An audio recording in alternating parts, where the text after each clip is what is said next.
Hey guys, it's Jake and welcome to the channel where I share travel videos, tips, and recommendations. And in today's video, I'll be telling you about the first time I ever took a private tour, which was in Chiang Mai, Thailand.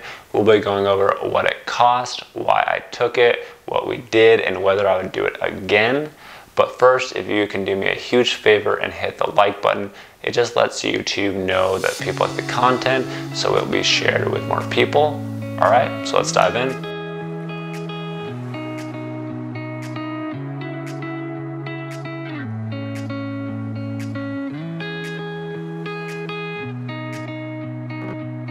We were picked up at 7 a.m. and immediately made a stop for coffee.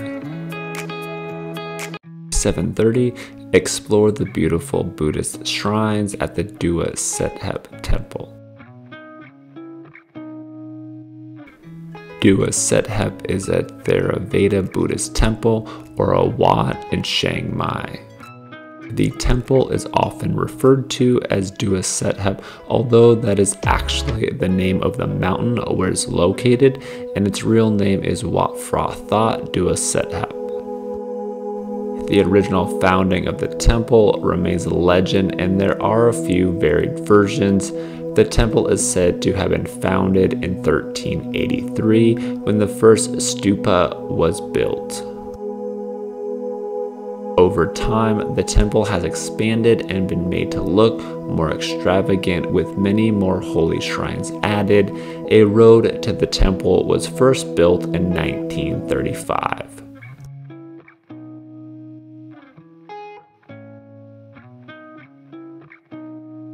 The temple is considered a sacred place for a lot of Thai people. One of the cool things about taking this tour was that the temple was pretty empty, and as soon as we were leaving was when the tour vans full of people were coming in.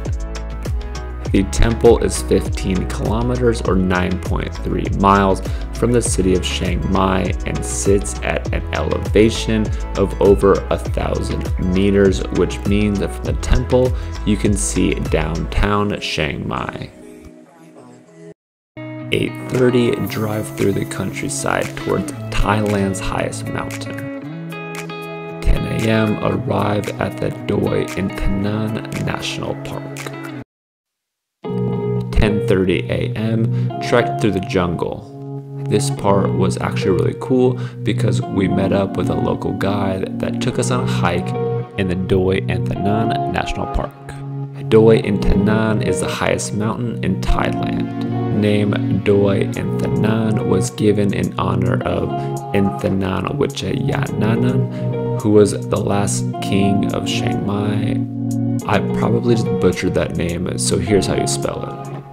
He was very concerned about the forests in the north and tried to preserve them. He ordered that after his death, his remains be interred at Doi Luang, which was then renamed in his honor.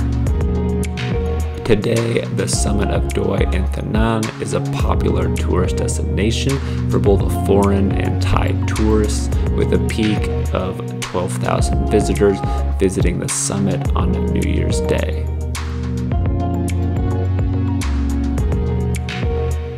On the hike, we walk by streams, open fields. We came across fields of flowers, saw rice paddy fields. There were also coffee beans, saw a waterfall and were able to hang out in the water if we wanted,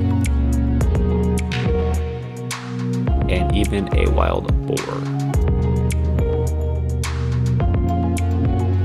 We also got to sample some coffee from the local tribe.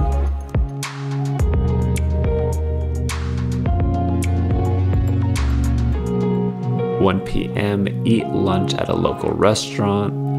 They provided us lunch, which was included with the price, which is great, and there was a lot of food to be eaten. 2:15 p.m., walk to the highest peak of Thailand along a nature trail. This part was kind of anticlimactic as we wandered a bit before seeing a sign. I was semi-expecting there to be a view, but there wasn't really any. I thought it was a better photo op than anything else. 3:15 p.m. Visit the Royal Twin Pagodas with views of the rolling mountains.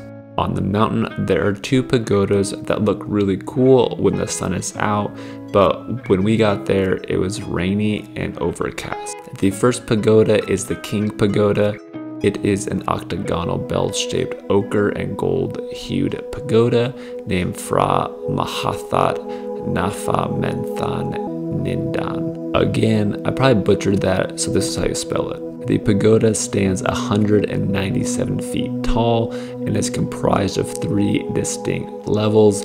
They symbolize the main principles of Buddhism: karma, reincarnation, and permanence.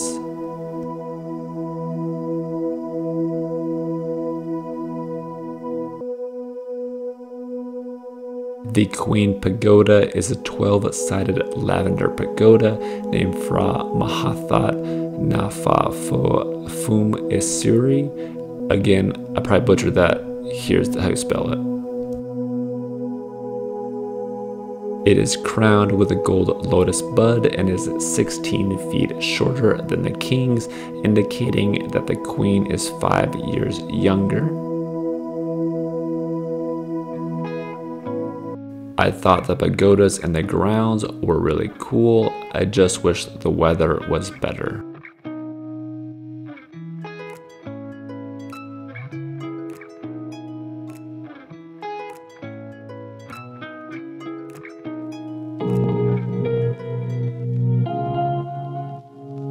At 4:15 p.m., sample the fresh produce of a Hmong hill tribe market.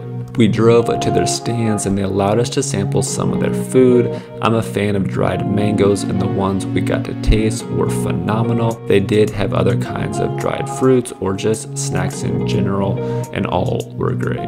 6 p.m. we were dropped back off at the hotel in Chiang Mai.